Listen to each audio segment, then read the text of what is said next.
This is True North Story, the original podcast series. Learn, love, listen, live. With your hosts, Tama Fulton and John Hudson Messerall. Are you ready to discover your True North Story?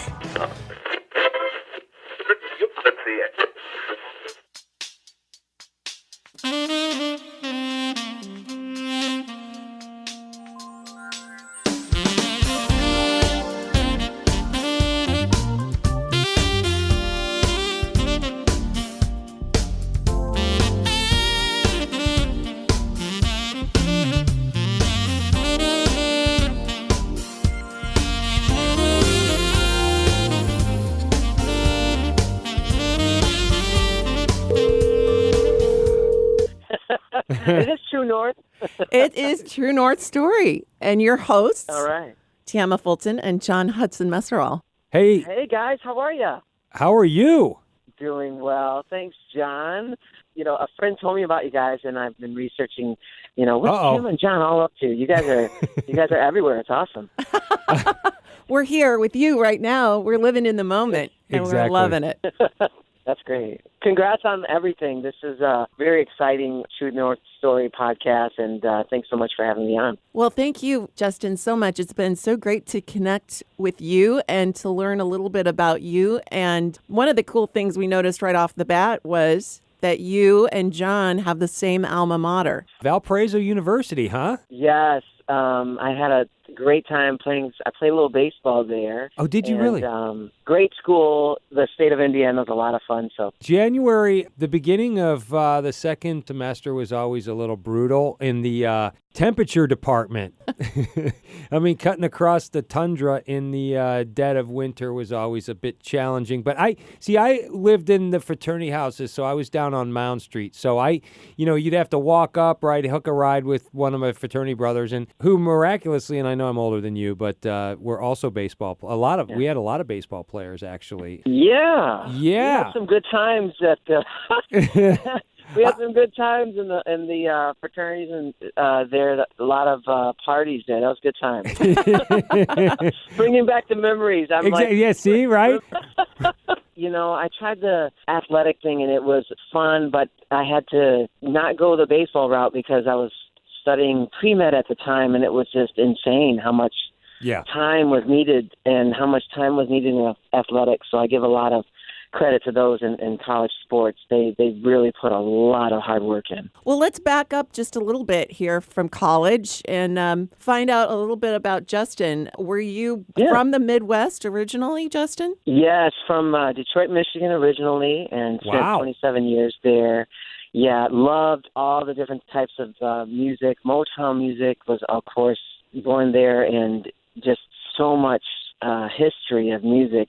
A lot of R&B, and my father owned a band in the state of Michigan called Kaleidoscope, and it was a top 40 band and had a show floor and different choreography and different vocalists, and I got a chance to play in that band since I was 15 years old to about 27, and really that's how I cut my teeth playing music, and just had so much fun doing that. How cool is that? So were you self-taught, or did you hang around other musicians, or? Yes, I hung around with a lot of different musicians, and growing up, my early childhood was mostly other musicians in the family room practicing. I was always going to different gigs with my father and just learning the business, learning how to rehearse, learning how people practice, and it was just, I've learned so much through those experiences, and now I'm able to translate those into the music business of today, which is completely different, but a lot of those lessons learned are still holding true. Did you start off with the saxophone, or did you do something different? Yeah, I first started off with my first instrument what I brought home was in fourth grade. It was the drums, and my dad Of course was like, it was. Of course it was. From a former drummer sitting right here. And it's There not you me. go, John. It's not me. Yes. So it's kind of funny how tables turn, because now my son, he's 7, Tyson, and he's like, well, I want to play drums. I'm like, no. Absolutely not. So my dad, he mentioned to me, he goes, you know what, Justin, have you thought about the saxophone? Because that would allow yourself to make a lot of money when you're in college in different wedding bands. And that's exactly what I did. You know, my parents, they didn't have a ton of money to, pay my way through college. So I took the loans out and was able to pay off all of my college school loans by playing music. Wow. Holy cow. And let me tell you, as somebody who graduated from Valparaiso, it's a private Lutheran university. It is not inexpensive. Yes. No, it is not. And then later, I went to school for my MBA, and I paid off my MBA by music. Holy cow. It's music has been very good to you. Yeah, and you have to wear so many different hats in music. In my opinion, it's like a lot of other careers. You can't just be a one-trick pony. You have to be able to produce and engineer in the studio. Then you have to be able to perform live. And then you have to know how to market yourself well to get a lot of live gigs, because there's a partnership formed. If you play at a winery or a restaurant or a venue, that concert promoter wants to make sure that you can fill up the seats, and then you have to know how to market yourself well. And unfortunately, a lot of us musicians, we don't know where to get quality information. It's difficult to know where do I understand this at? Where do I get this at? And a lot of careers are like, here's the piece of paper that says from A to B, this is what you need to do. Go and take these credit hours, and there you go. You get your degree. And music is one of those funny things that you don't. It's like a squiggly line all over the paper. You don't know you don't know what to do. But thankfully, through the upbringing that I've talked about, I've been able to do some fun things in music and make some great things happen. It sounds like that you had a little bit of a roadmap handed to you by your father, being in the business before you.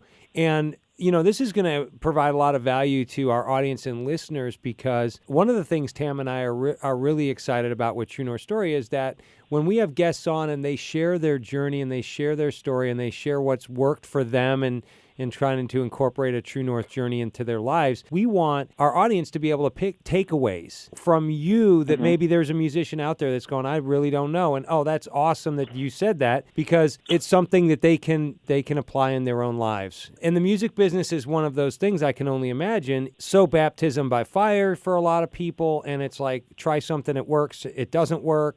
You can't replicate it. Just a quick note. You said that you were a pre-med major in college at Valpo. So were you thinking that maybe you were going to do something other than music? So let me back up a little bit and tell you a little bit about my dad. He's been a professional musician his entire life and played a lot of rock and roll in his early career, and then formed Kaleidoscope, the show group that we talked about. And he does a lot of mixing and producing in his home studio in Detroit, Michigan now. And so he had always said, Justin, you should think about music is great, but you should have a plan B. And so I always had a fascination with medicine. And at that point, when I went to college, I had been doing music since I was 15 years old, and I just felt like, I'm okay, Dad, I'm following your advice. Let's do this. So I started some pre-med classes and quickly learned that I couldn't memorize as fast as my comrades could, and colleagues, they could really memorize well, and they were doing well on tests. And that's when I thought, I'm gonna go into a different route. So I graduated with a mechanical engineering degree and transferred. So I had transferred to the Michigan State University. I was a little bit closer to home. Got a mechanical engineering degree. Really started to focus on music when I was, of course. Hold on a minute, Justin. So you've got a mechanical engineering degree, you have an MBA, and you're a professional musician. You're a professional musician. What? Yeah. Well, it's crazy. There's a lot of us out there. Like one of my all-time favorite piano players, Herbie Hancock. He's also an engineer. Of course, he's just an amazing pianist. So. Oh yeah. But yeah. That's all love. So obviously you have to be good at a little bit of math to get an engineering degree. I'm just wondering, are you considered like a technical player because of your ability to just be good with numbers and transferring that into music? Oh, that's a great question, Tamara. With music, it's all about vibe and feel to me. Growing up in Detroit with all the Motown sounds around, it it was always how the song made you feel and not how technical or how complicated you could make a song, but just like, can you make your slow song, would your slow song make someone cry? Or would your mid-tempo song make someone say, that is a beautiful song, I need that in my life, let me buy that on iTunes. And that's where my heart kind of set at with writing music. It's how can you touch someone, because music is such a harmonic connection that when done right and when performed well, it will make someone just feel like, wow, I'm so glad I heard that. That's really either A, relaxing, or B, that really pumps me up, or been blessed to have that ability. To a lot of folks that come to see me perform live, they say, wow, your music touches me. I don't know how it does, but I'm just like, thank you so much for saying that, because that's exactly how I want my music to be remembered and my music to be played. Learn, love, listen, live. This is True North Story, the original podcast series. And now, back to the program.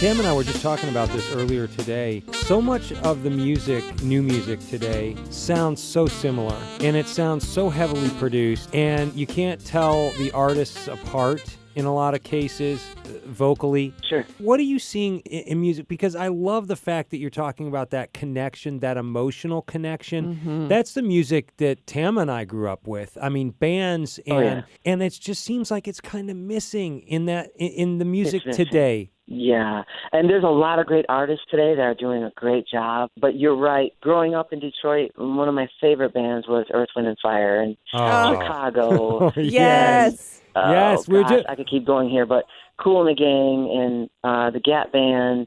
There's just so many great bands. Those were throwback bands to you, though, weren't they? No, those are the bands I grew up with. Oh, good. We're the same age then, Justin. We're both 25. I love it.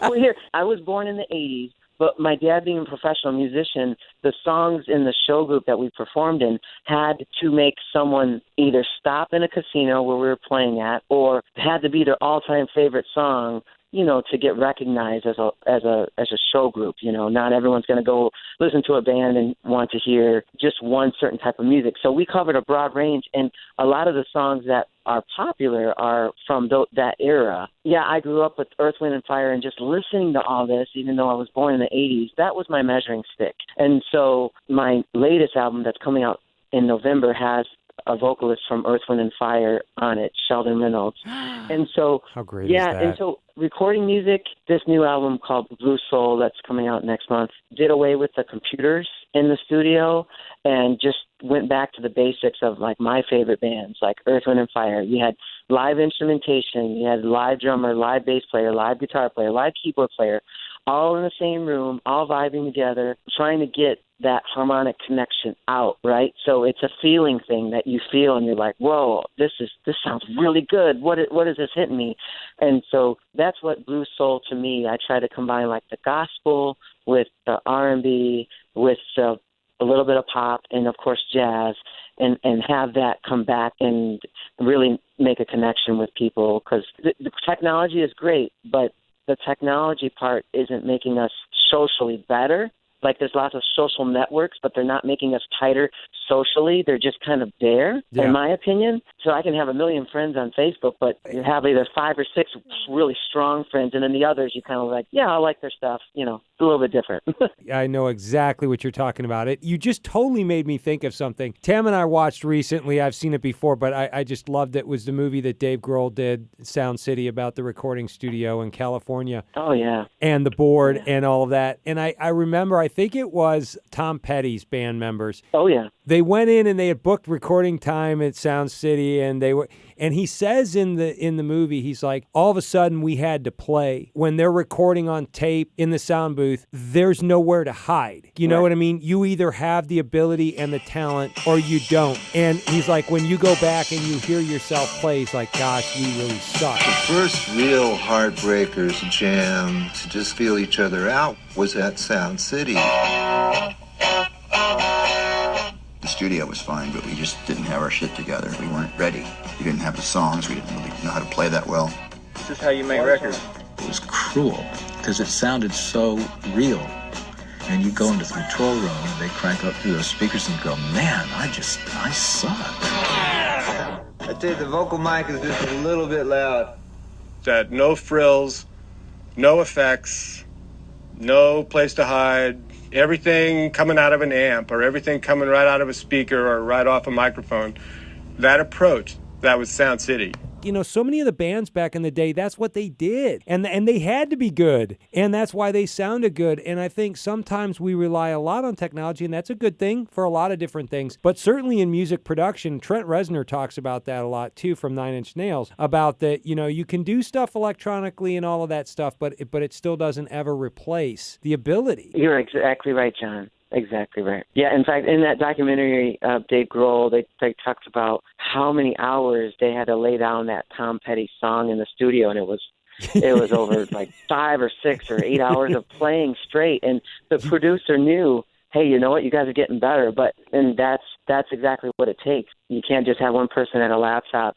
Oh, I'm cranking out this song. Well, that's great, and there's a lot of very talented people in the world, but what if you had 6 people on that laptop in the studio all adding to it with their instruments, you know? And it's a beautiful thing, and that's just that's where I'm going. I've done the laptop thing and started, you know, I want to be creative and I'll make a song, but I know I'm going to take that song into a recording studio with some unbelievable musicians. So on my Blue Soul album, I have the drummer from Michael Jackson's Bad tour, Ricky Lawson. He unfortunately passed away several years ago, but I've had these songs where I always work on music, and so I've had these songs, and I lived in California at the time and had him on drums, and then this bass player called Alex Al, who played with all the A-list stars and also performed bass with Arsenio Hall for a long time. Wow. Yeah, so I've been blessed to know some unbelievable musicians, and I just wanted to bring the best of the best, and several mastering and recording engineers that are just dynamite with the record, because I want it to translate well. We mastered it for iTunes, and then we mastered it for the regular CD, of course, that anyone would put in their car. And so I really went to the ends, I guess you could say, overkilled it to make it right.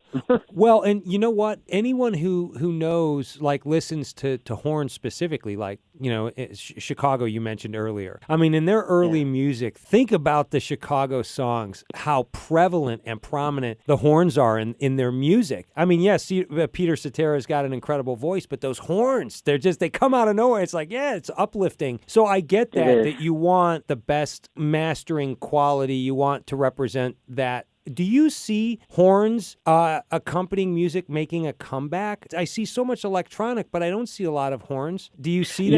Yes, without a doubt. And I incorporated a live horn section on this new album, Blue Soul, just for that very reason, because it, like you said, John, it uplifts the music, and there's nothing like real trumpet and real trombone. So yes, I do see more horn sections, and I do hear that, and that's, for me, it's because let's do this right, you know? Right, exactly. Right. Real drums on this track. Let's get real horn players on this album. Let's do this right. Because you can't replace that, you know? A fake song on a keyboard can't replace a real trumpet. Hey, Justin, tell us about, obviously this album that you've got coming out is going to be spectacular. I mean, just hearing the names of the musicians you've got with you and the way that you want it to sound and the creative process. Tell us about this labor of love. I mean, how long has it taken you to put this all together, and what kind of music are we going to expect to hear? Blue Soul's taken me about 4 years, recorded in Los Angeles, Detroit, and Oklahoma. We wrote probably close to 60 songs and pared it down to the best 12, utilized the best in-class musicians that we could find, and had several really notable producers. Darren Ron's a producer in the contemporary jazz community. Also had Dave Rideau, who's worked with Janet Jackson and Boney James and others. And my dad, he engineered, helped produce, and a gospel producer that's produced for Kirk Franklin and Fred Hammond as well. In the past, I had 4 other albums that are on iTunes, and it was just kind of me in the studio working with other musicians. And this one, I wanted to bring in great, awesome producers to not only help me with the instrumentation and the live rhythm sections, but also on my part, right? Because as a melody architect playing the saxophone, I want to make the melody as great as possible. And so I had people help me, because I've learned that I can't do it all alone. And there's so many talented people in the music business. Like, for instance, they say, if it takes 10,000 hours to master anything, right? Well, I've got a lot of hours on the saxophone. And so I wanted to get a great producer to help me make the album and the sound more well-rounded. And so it's been an unbelievable journey. The radio promotion actually started in December of 2016. We released a single on my Christmas album, which is called Home for the Holidays, to help make radio relationships and develop those again. And then in January of 2017, we released the first single off the album called Always There, and that went to top 25 Billboard Jazz and hundreds of terrestrial radio stations. And it went on rotation and is still in rotation on Sirius XM Watercolors, channel 66.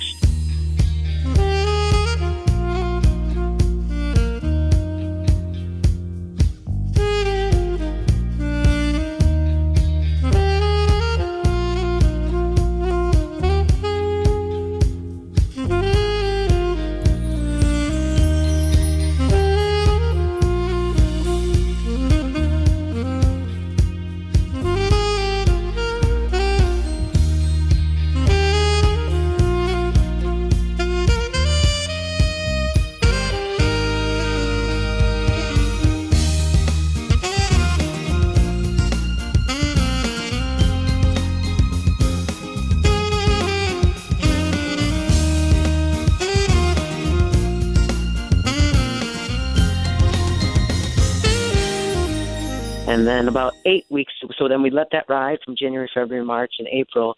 And then in May, we released the second single from the album called Jazz Along the 101.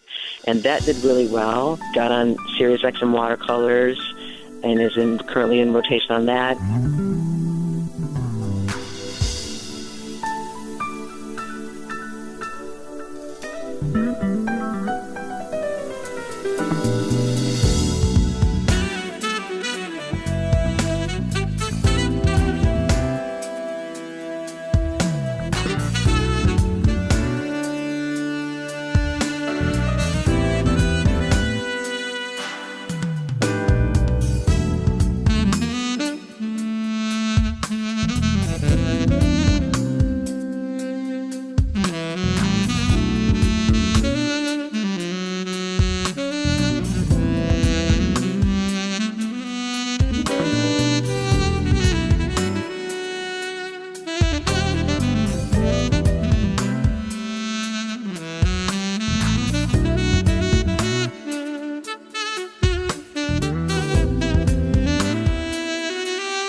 And now we're going to do a third radio single to radio called High Definition off the album. And then I have a music publicist out of Los Angeles that is going to help create a publicity campaign for the record release in mid-November. So this has really opened up a lot of great relationships. I've performed at Shane Park in front of 5,000 people in July. And then in August, performed at a really well-known venue in California called Spaghettini's and sold it out. And so working on a Christmas tour here in Washington with several dates lined up. And that, after this record release, we're going to get ready to do the next album and keep things in motion. Do you do touring too? Depending on the style of music, touring for me is really well-known jazz festivals, like the Florida Sea Breeze Jazz Festival, or I would love to someday do the Playboy Jazz Fest in California. But there's so many great jazz festivals, and so that's kind of what it is for me. And what brought you to Washington State? My wife, Rachel Young, she works for a media company, and so her job brought us here, and it's been a beautiful, it took a second to adjust to the weather with the rain, because we had lived in California and Oklahoma. It's like crazy sunlight all the time, and now here it was a little bit of rain in the winter, but the summers here are gorgeous. They're pretty magical. They make up They for really the rest are, of the year. Yeah, they really are. They're amazing. So, but all good. Quincy Jones did a lot of, of course, he's a musical hero for me, and so he did a lot of music when he lived in Seattle, and that's okay. The rain is romantic, and then the rain is, it gets you closer to your music because you're inside, and then you get to bust outside for the summer, so it's all good. It's funny because wine and jazz seem to go together, and a lot of the wineries in Woodinville, there's hundreds of them, and so I've been getting a lot of phone calls from there, and looking to do some warm-up acts and different things like that. When can people start to download, purchase, acquire your album? And are you going to, or have you considered putting it on vinyl as well? I love that question. The two singles of Blue Soul are currently on iTunes, as well as the rest of my discography. The new album, Blue Soul, will be on iTunes mid-November, and additional details will be on my website at justinyoungsax.com. Okay. And then I do want to run a limited set of vinyl for this, since the sound is just amazing. So probably a 200 vinyl set will be coming out. And, I'm a pretty active person on social media, so I would love for your listeners to follow me at official Justin Young on Facebook, and then on Twitter, it's Justin Young Sax. And then on Instagram, it's Justin_Young_Sax. Tell us about Home for the Holidays. Have you put any original music on there, or is it all the good stuff that we know and love in December? It's all the must-play songs that you would hear with your family in your home. It has a lot of great, just the well-known Christmas songs, and then a little bit of mixture of, it's called Sleigh Ride by the group TLC. They're a hip-hop group, and I redid one of their songs. It just came out beautifully. So I've got some vocals on that album as well, and it's done really, really well. Christmas is just an amazing time, so that's why I really wanted to kick off this Christmas tour and go and play a lot of those songs and additional songs that everyone loves, because it's a special time of year, and nothing sounds, in my opinion, as great as a saxophone. No, it sets the mood. It just does, and the holidays are a very moody time of year. You know what I mean? Like, reflective, and it's the end of the year, and family, and all of that good stuff. JustinYoungSax.com on iTunes, and I'm sure that you have your CD on Amazon. Is that right? Yes. Everywhere fine jazz can be heard and sold, right? Yes, and if anyone would like a signed album, if you go to my website under discography, there's an opportunity to get a signed copy of any of my albums. And so a lot of folks have been doing that lately. And that's very cool. How would Tam and I get a signed copy of your new album on vinyl? We will make that happen. In fact, let's just say that you guys will receive the first vinyl copies, because I really appreciate being on your show. You guys do such a great job on your True North Story podcast. It's amazing. And if there's any other musicians or artists or producers that are listening to your show, I started a podcast 6 months ago called the Justin Young Audio Experience. And getting back to, helping others, the podcast is all about helping musicians kind of navigate through the industry. And so there's a really well-known film director that moved here from L.A. His name is Ron Jones, that I met at the Upstream Music Summit conference in Seattle, and they had Macklemore and Quincy Jones there, and then this Ron Jones, who actually wrote the music to Star Trek, Family Guy. He's doing the new Jason Bourne music stuff. And, holy cow. And so, yeah, I interviewed him on the podcast. He's just amazing. And then I interviewed a music publicity person that kind of talked about, as an artist, you may be running on only 20% efficiency if you're just doing social media by yourself.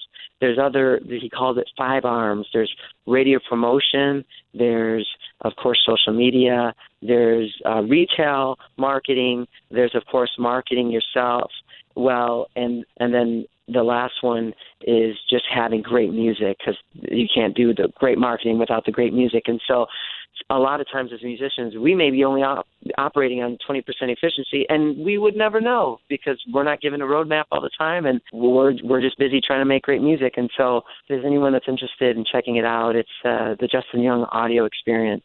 And I would personally love to invite you guys out to my December 10th Christmas show at Columbia Winery. Awesome. Would love to have you there.